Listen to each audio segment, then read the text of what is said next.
The alien princess's broken body lay bleeding in a battered escape pod, assassin's blaster burns searing her royal blue skin on a hostile, uncharted world light years from home, abandoned, alone, and facing certain death. Only one hope remained to save her life and prevent an interstellar war that could consume billions in its flames. Gerald Rice, ex-military human freighter pilot. But he didn't even know she existed yet. All he knew was a faint alien distress signal coming from an unexplored planet in a remote sector, pinging sensors in the rugged cockpit of his cargo ship flying solo through the void. Against protocol, the grizzled vet descended through the planet's poisonous atmosphere to the rocky surface. Stepping out, his boots crunched alien gravel as he approached the crashed pod, blaster rifle ready. Peering inside, he saw her, Brunali Princess Prylar, heir to the powerful xenophobic empire, at death's door. A political coup's first blood. The humans and Brunali had a tense history at best, outright hostility at worst. Getting caught with her would mean court-martial for Gerald and war for humanity. Leaving her to die went against his every instinct. He knew what he had to do. Shattering every law and treaty, he gently moved Prylar to his ship's cryopod. It would keep her alive, barely, if he could get her to a human hospital under the radar. Gerald set course and hit the thrusters. En route, transmissions snagged by his ship told an ominous story. Corrupt factions in the Brunali government itself seemed behind this assassination, and they planned to frame humanity for her disappearance and imminent death. Her cryotank beeped its fragile life signs as Gerald flew hard for the nearest human outpost. The entire future now hung on this unlikely pair, a dying alien princess and a human rogue. Failure meant interstellar war. The odds of success looked bleak. But sometimes a single determined human could change everything. The ship's engines hummed as Gerald pushed them to their limits, his hands gripping the controls. Sweat beaded on his forehead. He watched the scanner intently, heart pounding, as the Brunali warship swept the sector. It passed by, missing his vessel by mere clicks. Gerald exhaled slowly. That was too close. That. Suddenly, alarms blared through the cockpit. He whipped his head to the cryopod's display. Prylar's vital signs flashed red, erratic spikes and dips scrolling across the screen. Shit, Gerald muttered, scrambling from his seat to the pod. His mind raced. He wasn't a doctor, barely knew basic field medicine. The pod's systems were failing. He had to do something fast or she wouldn't make it. Then it hit him, Mikhail Petrov. The rogue doctor owed him a favor, and his secret clinic was hidden in a spaceport just a few parsecs off route. Gerald plotted a new course and hit the thrusters. The ship touched down in a dingy hangar, a far cry from the pristine Brunali palace. Gerald hoisted Prylar's cryopod, concealing it in a battered cargo crate, and wound his way through dank alleys to Petrov's underground facility. Gerald, what mess have you gotten into now? Petrov arched an eyebrow as he opened the crate, then blanched, seeing Prylar. Is that? Yeah. Gerald cut him off. The princess. She needs your help, Petrov. No one can know she's here. Petrov hesitated, then sighed. Bring her in, quick, and you better tell me everything. As Petrov hooked Prylar up to stabilizers and got to work, Gerald paced the space station, thoughts churning. He needed intel. Needed to know who was behind this. Slipping into a crowded black market dive, he scanned the room and spotted a blue-skinned Brunali in the corner, nursing a drink. Xander, his informant. Gerald slid into the booth across from him. I need information. Who's trying to kill the princess? Xander leaned in, voice low. Warlord named Kravok. Leads a radical faction. Wants to drive the Brunali back to the old ways, before contact with humans. He thinks Prylar's progressive ideals are a threat. Gerald's fist clenched. So he's setting up humanity to take the fall, plunge us into war. Bingo, Xander nodded grimly. You better watch your back. Kravok has agents everywhere. Could be some in this very stop. Blaster fire erupted through the bar. Patrons screamed and scattered. Xander slumped over, a smoking hole in his chest. Gerald dove for cover, pulse racing. Kravok's mercenaries had found them. He sprinted back to the clinic, bursting through the doors. "Petrov, we've got company!" Pryler lay on the operating table, eyes fluttering open groggily. Petrov looked up from his instruments, startled. "She's stable, but still critical. What's going—" The clinic door blasted open, mercenaries pouring in, weapons drawn. Gerald drew his own blaster, shielding Pryler and Petrov. They were outnumbered, outgunned. But one look at the injured princess, at what was at stake, hardened his grit. He'd faced worse odds before. Gritting his teeth, Gerald opened fire, diving behind an overturned table for cover. Laser bolts flew through the clinic as he tried to get a clear shot. One man against an army, the fate of worlds on the line. Gerald's blaster spit fire as he dove behind an overturned medical cabinet. Laser bolts sizzled past, scorching the walls. Petrov ducked low, dragging the groggy Pryler to cover. "We need to move," Gerald shouted over the din. He popped up, squeezing off 3 rapid shots. 2 mercenaries dropped. Petrov grabbed a nearby tray of surgical tools, hurling it at the attackers. The distraction bought Gerald time to sprint forward, tackling the lead merc. They grappled on the floor as chaos erupted around them. Pryler, still weak but alert, snatched up a fallen blaster. She fired wildly, forcing the remaining mercs back. "This way," Petrov yelled, gesturing to a rear exit. Gerald broke free, slamming his opponent's head into the floor. He scrambled up, laying down cover fire as they retreated. They raced through winding corridors, alarms blaring. Boots pounded behind them as they burst into the hangar. Gerald's freighter sat waiting, ramped down. "Go, go, go!" They piled in as blaster fire peppered the hull. Gerald threw himself into the pilot's seat, fingers flying over controls. The engines roared to life. "Hang on!" He gunned it, blasting out of the hangar. The freighter rocketed away from the station, weaving to avoid incoming fire. After several tense minutes of evasive maneuvers, they finally broke free. Gerald sagged in his seat, adrenaline fading. "That was too close," Petrov muttered, tending to Pryler's wounds. As their pulses slowed, Pryler spoke up. "I owe you both my life, but I fear I've only brought you more danger." "What do you mean?" Gerald asked. Pryler sighed. "There's much you need to know. Kravok and his faction have been planning this for years. They've amassed weapons, ships. They want war with humanity." Gerald's eyes widened. "Why?" "To seize control, establish a military dictatorship. I was on my way to meet with Progressive Council members when I was attacked. If I can reach them, show them proof of Kravok's treachery, we might prevent this war." Gerald nodded slowly. "Then that's what we'll do." "It won't be easy," Petrov warned. "Brunali space will be locked down tight. We'd never make it through undetected." "What about the Voraks?" Petrov suggested. "Their stealth tech is unmatched." "The Voraks?" Gerald frowned. "They're not exactly known for helping outsiders." "I know someone," Petrov insisted. "A representative. It's our best shot." Gerald considered, then nodded. "All right, plot a course." Days later, they approached a remote station on the edge of Vorak space. As they neared, alarms blared. "What the hell?"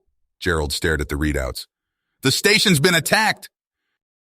They docked amidst chaos. Fires, panicked civilians, security racing about. "We need to find the Vorak's rep," Petrov urged, "before whoever did this does."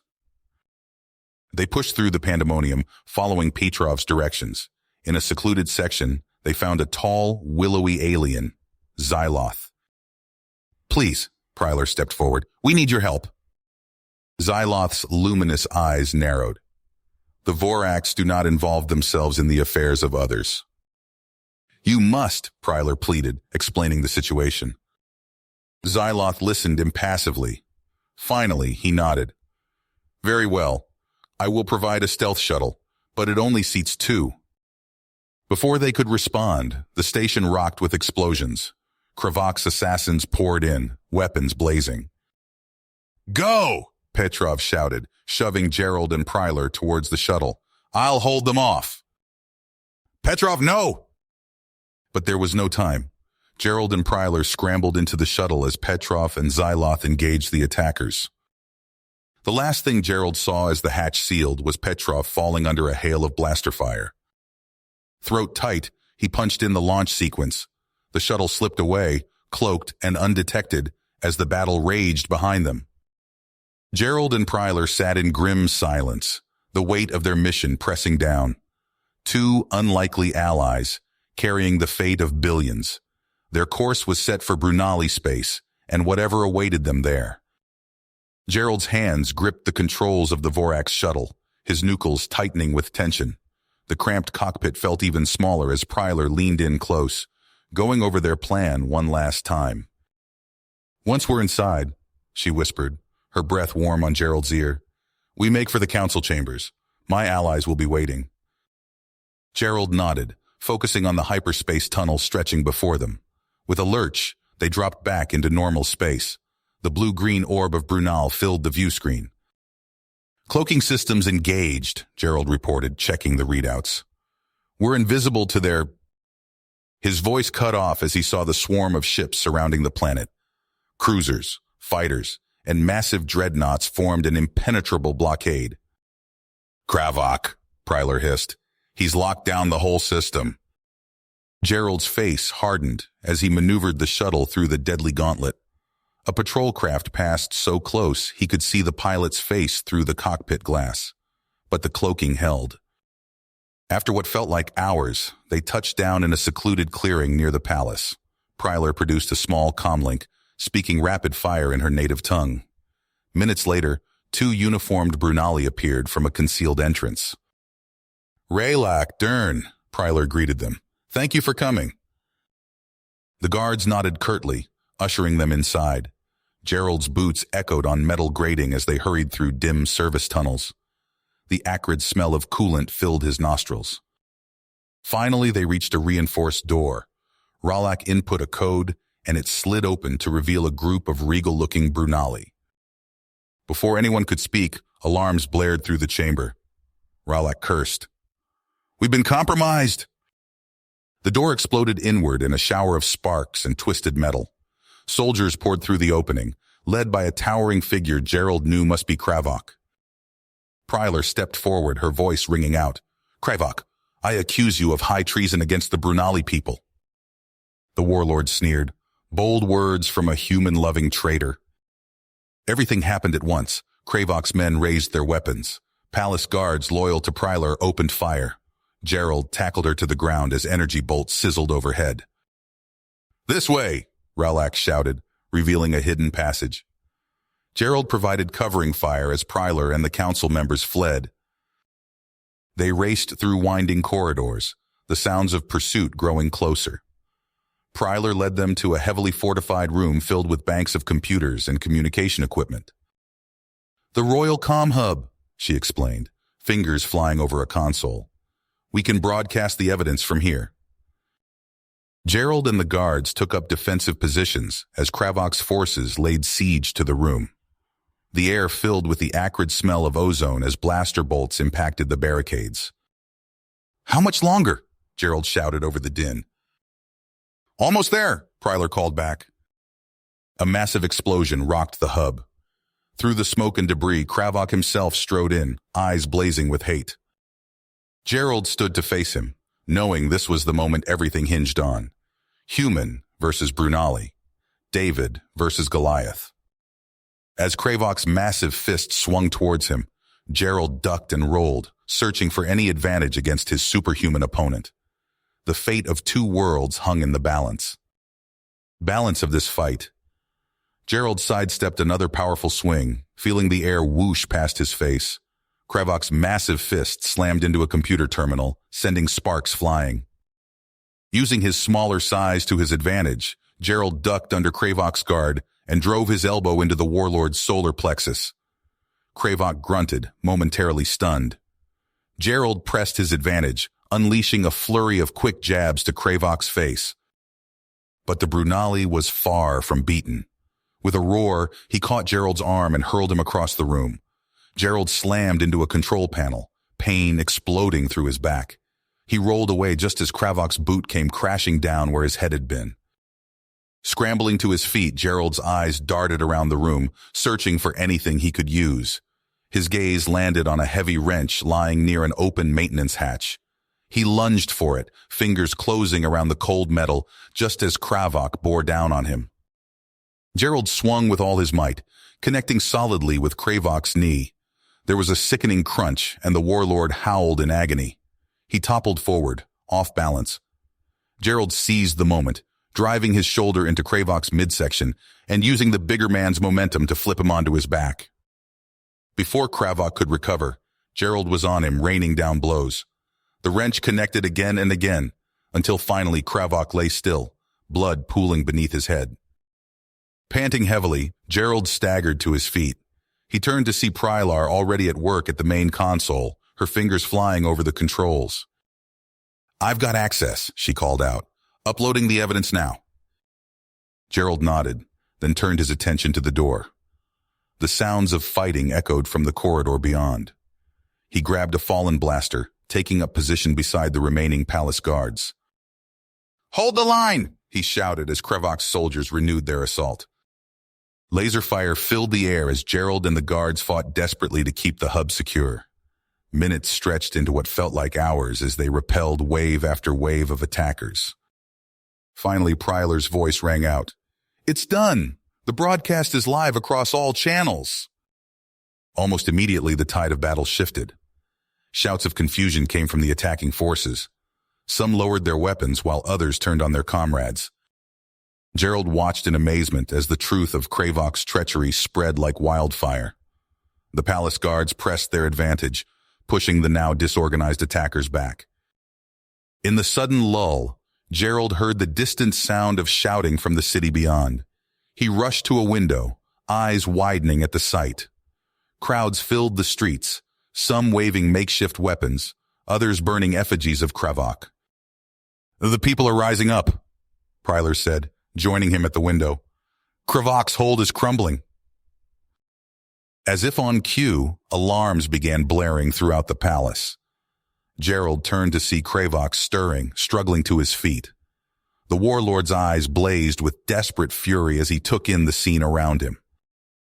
"This isn't over," Kravok snarled, blood dripping from his mouth. He staggered towards the door, shoving aside his own confused soldiers. "Stop him!" Prylar shouted, but Kravok was already disappearing down the corridor, a handful of loyal followers in tow. Gerald moved to give chase, but a fresh wave of laser fire forced him back. He gritted his teeth in frustration, knowing Kravok was slipping away. Suddenly, a new voice crackled over the palace-wide communications system. "This is Commander Varric of the Royal Guard. All loyal forces converge on the main courtyard. We have the traitor Kravok cornered." Hope surged through Gerald. He turned to Prylar. "We need to get down there, now." She nodded, grabbing a blaster of her own. Together, they fought their way out of the hub, cutting a path through the chaos of the palace. As they neared the courtyard, the sounds of intense fighting grew louder. They emerged onto a balcony overlooking the scene below. Commander Varric's forces had Kravok and his remaining loyalists pinned down behind an overturned transport. Gerald's eyes scanned the battlefield, searching for a way to turn the tide. That's when he spotted it. A ground attack vehicle, engines still humming, abandoned by its fleeing crew. "Cover me," he said to Prylar, then vaulted over the balcony railing. He hit the ground running, laser bolts sizzling past him as he sprinted for the vehicle. Diving into the cockpit, Gerald's hands flew over the unfamiliar controls. The engine roared to life, and he gunned it towards Kravok's position. But the warlord wasn't done yet. As Gerald closed in, Kravok and his men made a break for a heavily armored personnel carrier. They piled in, the carrier's engines revving. "Oh, no you don't," Gerald muttered, pushing his own vehicle to the limit. The carrier smashed through the palace gates, Gerald in hot pursuit. Behind them, he could hear Prylar shouting orders, organizing a chase. The streets of the capital blurred past as Gerald weaved through panicked crowds and pockets of fighting. Ahead, Kravok's carrier plowed through barricades, scattering protesters. Gerald gritted his teeth, pushing his vehicle to the limit. He had to end this, here and now, before Kravok could escape and regroup. The fate of two worlds hung in the balance, and Gerald knew he might be the only one who could stop this madman once and for all. Laser fire erupted from the carrier, peppering Gerald's windshield. He swerved, returning fire with his own weapons. The chase continued through the heart of the city, neither side willing to give an inch. The chase ended abruptly as Kravok's carrier slammed into a barrier. Gerald's vehicle screeched to a halt, smoke billowing from the wreckage ahead. He staggered out, blaster at the ready, but a searing pain in his side dropped him to one knee. Blood seeped through his torn shirt. Pryler's voice crackled over his comm. "Gerald, status!" He tried to respond, but a wave of dizziness washed over him. The last thing he saw was Kravok crawling from the twisted metal before darkness claimed him. Gerald drifted in and out of consciousness. Snippets of urgent voices and the whine of medical equipment filtered through the haze. Human physiology, never treated before. "We can't let him die." He felt a warm hand clasping his own. Pryler's face swam into focus, her eyes brimming with tears. "Stay with me, Gerald," she pleaded. "You can't give up now." Days blurred together. Gerald endured countless scans, injections, and experimental treatments. The pain was excruciating, but Pryler never left his side. Her presence anchored him to life when it would have been easier to let go. Finally, Gerald opened his eyes to find himself in a sterile room. Pryler dozed in a chair beside his bed, her hand still intertwined with his. He squeezed gently, and she jolted awake. "You're alive," she breathed, relief flooding her features. Gerald tried to speak, but his throat was raw. Pryler held a cup of water to his lips. "Easy," she said. "The doctors weren't sure you'd pull through. Your injuries? They had to use experimental techniques." As strength slowly returned, Gerald learned of the seismic changes sweeping Brunel. Pryler showed him news broadcasts on a data pad, her eyes shining with pride. "The people are calling for change," she explained. "Your actions opened their eyes to the possibility of cooperation with humans." Gerald watched in amazement as crowds gathered outside the medical facility, holding signs with his name and calls for unity. It was surreal to think his actions had sparked such a shift. Rehabilitation was grueling. Each day brought new challenges as Gerald's body adjusted to the hybrid treatments. He pushed through the pain, determined to regain his strength. Pryler was there every step of the way, encouraging him when he faltered. Months passed. Gerald progressed from a wheelchair to crutches, then to walking unaided. His body felt different, stronger in some ways, but with limitations he was still discovering. The doctors warned him that the changes were permanent, a reminder of how close he'd come to death. As Gerald's health improved, Pryler kept him informed of the political upheaval. She spoke passionately of the new direction she envisioned for Brunel, one of openness and cooperation. "We need you, Gerald," she said one evening. "The Council has agreed to establish formal relations with the Human Alliance. They want you to be our first ambassador." Gerald blinked in surprise. "Me? But I'm just a freighter pilot. I don't know anything about diplomacy." Pryler smiled. "You know more than you think. Your actions spoke louder than any words could. The people trust you." After much consideration, Gerald accepted. The ceremony was held in the grand hall of the Brunali capital. He stood tall, his new uniform concealing the scars of his ordeal. As he took the oath of office, Gerald's eyes met Pryler's. They'd come so far from their first tense meeting. But even as applause filled the hall, Gerald couldn't shake a feeling of unease. He'd seen the angry faces in the crowds, heard the whispers of those who still clung to old hatreds. The road ahead would not be easy. Gerald adjusted his collar, the stiff fabric of his new ambassadorial uniform still unfamiliar against his skin. He stood before the ornate doors of the Brunali High Council chamber, took a deep breath, and stepped inside. The room fell silent as he entered. Dozens of eyes followed his every move, some curious, others wary, a few openly hostile. Gerald kept his expression neutral as he approached the central podium. "Honored council members," he began, his voice steady, "I stand before you today as a symbol of what our peoples can achieve together." As Gerald spoke, outlining his vision for human-Brunali cooperation, he noticed Prylar nodding approvingly from her seat. Her support had been crucial in smoothing his transition into this role.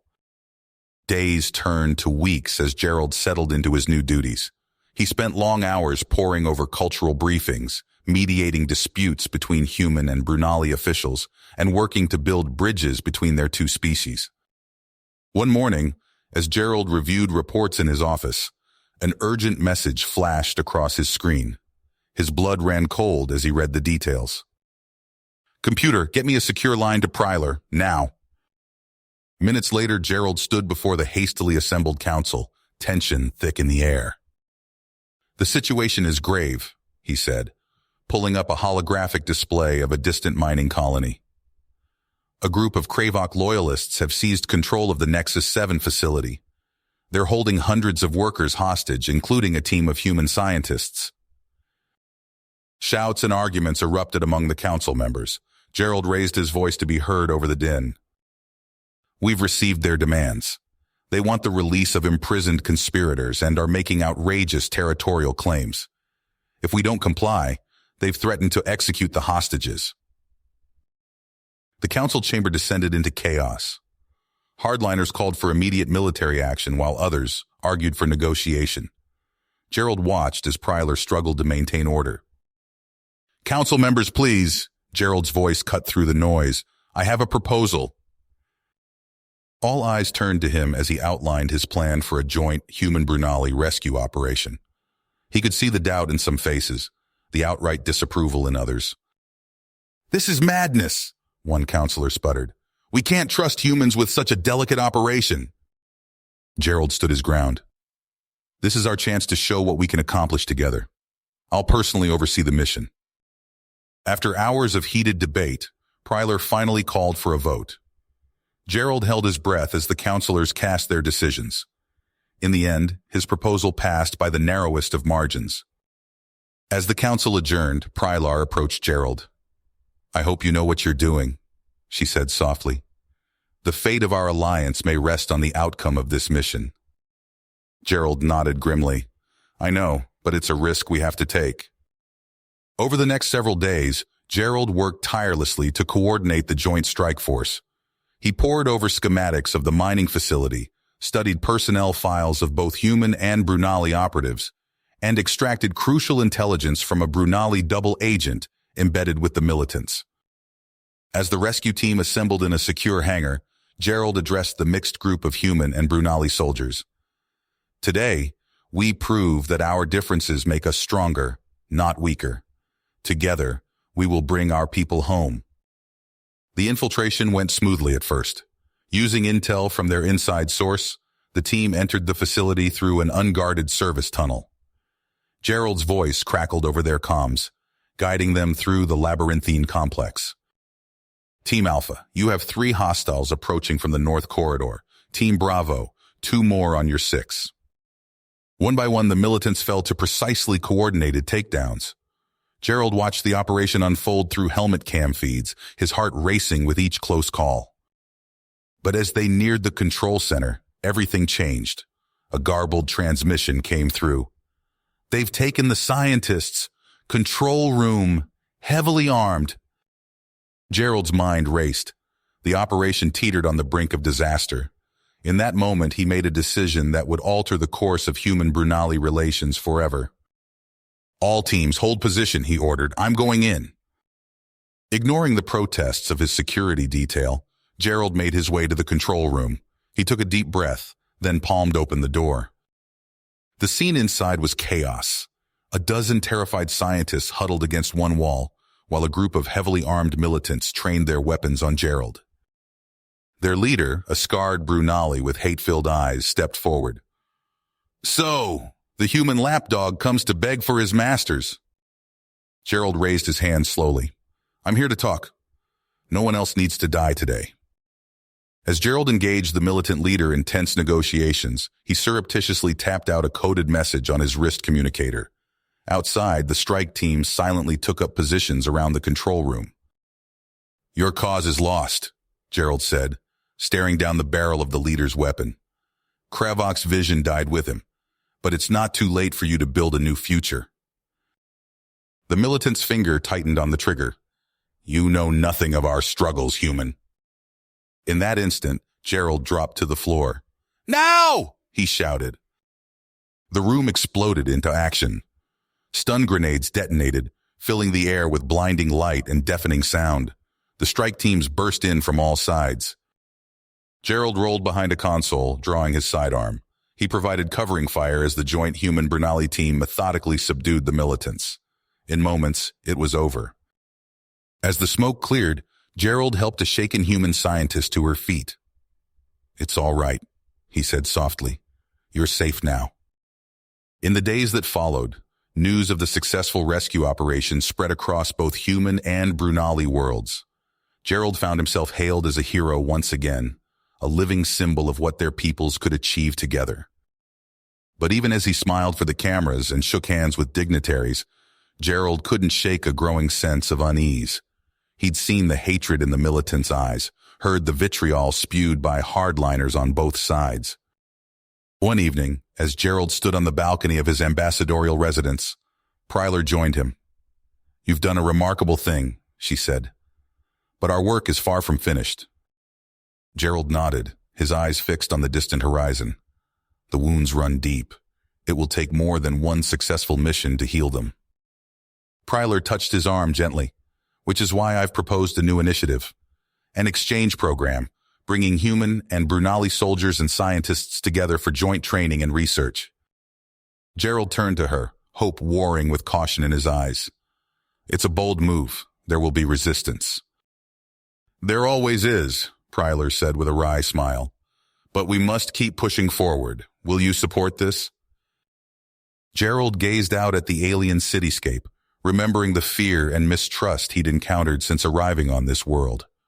But he also remembered the way human and Brunali soldiers had fought side by side, saving lives together. "Yes," he said finally, "I'll support it, but we must be prepared for the challenges ahead." As night fell over the Brunali capital, Gerald pondered the long road that lay before him. He'd accepted this role as ambassador, knowing it would be difficult. But only now was he beginning to understand the true weight of the task he'd undertaken.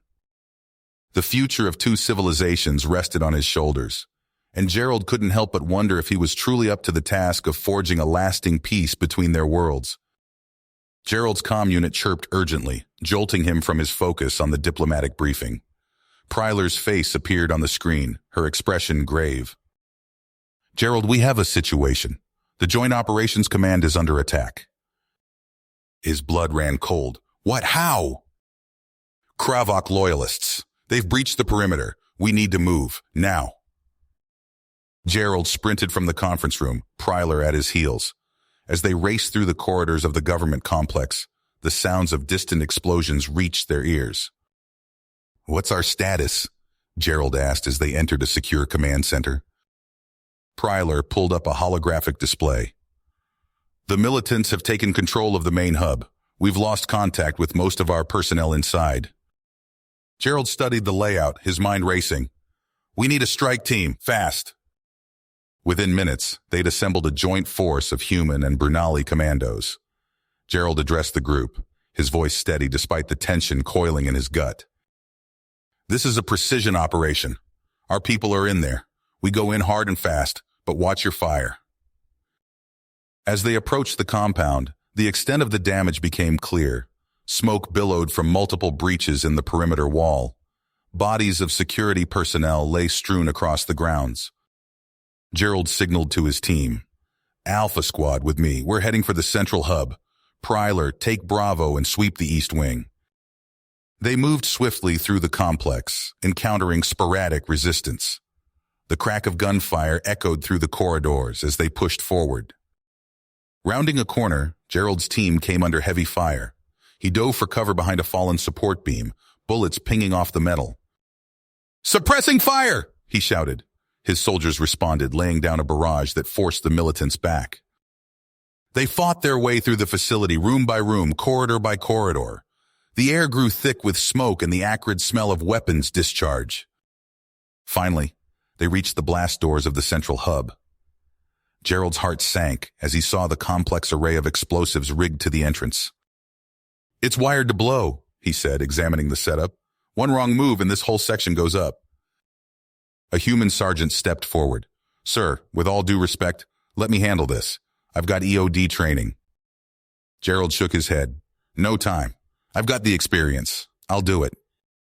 He approached the bomb array, his hands steady despite the adrenaline coursing through his veins. Each wire, each detonator required absolute precision. Sweat beaded on Gerald's forehead as he worked. The seconds ticked by agonizingly slow. In the distance, he could hear the sounds of Pryler's team engaged in their own firefight. With a final snip, the last detonator was disarmed. Gerald let out a breath he didn't realize he'd been holding. "We're clear," he said. "Breach the door." The blast doors swung open, and Gerald's team surged forward. The militants inside, caught off guard by the sudden assault, put up a fierce but ultimately futile resistance. In a blur of gunfire and hand-to-hand combat, Gerald's forces overwhelmed the hostage-takers. As the smoke cleared, he saw the relieved faces of the freed hostages, human and Brunali alike. The victory came at a cost. As Gerald surveyed the aftermath, he saw the bodies of fallen soldiers from both sides. The weight of their sacrifice settled heavily on his shoulders. Later, as emergency crews worked to secure the facility, Gerald stood with Pryler on a balcony overlooking the city. The setting sun cast a red glow over the skyline, as if reflecting the blood spilled that day. "This isn't over," Pryler said softly. "The extremists will keep coming." Gerald nodded, his fists tight. "Then we'll be ready. Whatever it takes, we'll see this through." As night fell over Brunal, Gerald couldn't shake the feeling that this attack was just the beginning. A storm was coming, and he would need every ounce of his skill and tenacity to weather it. Gerald Rice sat in the dimly lit back room of a seedy Brunali bar, his fingers drumming on the grimy table. The air reeked of cheap alcohol and desperation. He glanced at the chrono on his wrist, counting down the seconds until his contact arrived. The door creaked open, and a hooded figure slipped inside. Rice tensed, his hand inching towards the concealed blaster at his hip. "You Garvik?" the figure asked, voice low and gravelly. Rice nodded, adopting the gruff persona of his underworld alias. "Yeah, you got something for me?" The figure slid a data chip across the table. "Proof of your loyalty. The Purgers are interested." Rice pocketed the chip, his heart racing. He'd spent weeks cultivating this persona, weaving a tapestry of lies and half-truths. Now it was time to see if it would hold up under scrutiny. Days later, Rice stood before the leaders of the Kritak Purgers, his face a mask of cold indifference as they reviewed his credentials. "Impressive," the lead Purger growled. "But words are cheap. We need action." Rice leaned forward, his eyes hard. "Tell me what you need." The mission they outlined made his blood run cold. Sabotage a joint human Brunali research outpost. Hundreds of lives at stake. But Rice knew he had to go through with it to gain their trust and potentially save countless more. Under cover of darkness, Rice slipped aboard the orbital facility. His security clearance as ambassador granted him access, but every step felt like a betrayal. In the main reactor core, Rice worked quickly, planting the explosives with practiced precision. His hands moved steadily, even as his conscience screamed in protest. As he exited the facility, a young human technician stopped him. "Ambassador Rice, what brings you here so late?" Rice forced a smile. "Just a routine security check. Nothing to worry about." The technician nodded, oblivious to the fact that Rice had just sealed his fate. Rice's gut churned as he boarded his shuttle and sped away from the doomed station. Hours later, Rice watched the news feeds with feigned shock as reports of the explosion flooded in. The blurred images of injured personnel being evacuated burned themselves into his memory. His comm unit chirped. It was Pryler. "Gerald, what happened?" Are you all right? I'm fine, he replied, his voice steady despite the turmoil within. I'll be there shortly to assist with the investigation. Rice threw himself into the aftermath, playing the role of the concerned ambassador while secretly funneling information to the purgers. When the evidence of Brunali explosives was discovered, he felt a perverse sense of pride in his handiwork. The gambit paid off. Within days, Rice found himself inducted into the inner circle of the Krytak purgers. As he stood among them, listening to their plans for further violence, he fought to keep his expression neutral. Brothers, the purger leader addressed them. Our new comrade has proven his worth. Garvik, we have a special mission for you, one that will strike at the heart of the human-loving traitors. Rice stepped forward, his face a mask of eager anticipation. I'm ready. What's the target? The leader's eyes glinted with malice. Counselor Vex, Pryler's strongest ally in the government. You're going to kill him. Rice's blood ran cold, but he didn't hesitate. Consider it done. As he left the purger hideout, Rice's mind raced. He had to warn Pryler, had to find a way to stop this. But he knew that any misstep now could unravel everything. In the shadows of Brunal's capital city, Gerald Rice prepared for the most difficult mission of his life. The weight of two civilizations rested on his shoulders, and the line between duty and atrocity had never been so thin. The crimson light of Brunal's setting sun cast long shadows across the rubble-strewn streets as Gerald Rice adjusted his borrowed guard uniform. His heart pounded in his chest as he approached the towering gates of General Vurak's compound. Identification, growled a burly Brunali guard, his four eyes narrowing suspiciously. Rice produced the forged credentials, forcing his hand not to tremble. Here for the ceremony, sir. The guard scrutinized the documents before nodding curtly. Proceed. Rice stepped through the gates, his senses on high alert. The courtyard bustled with activity as dignitaries and military personnel mingled. He scanned the crowd, locating the other members of the Purger strike team seamlessly blended among the guests. A booming voice echoed across the grounds.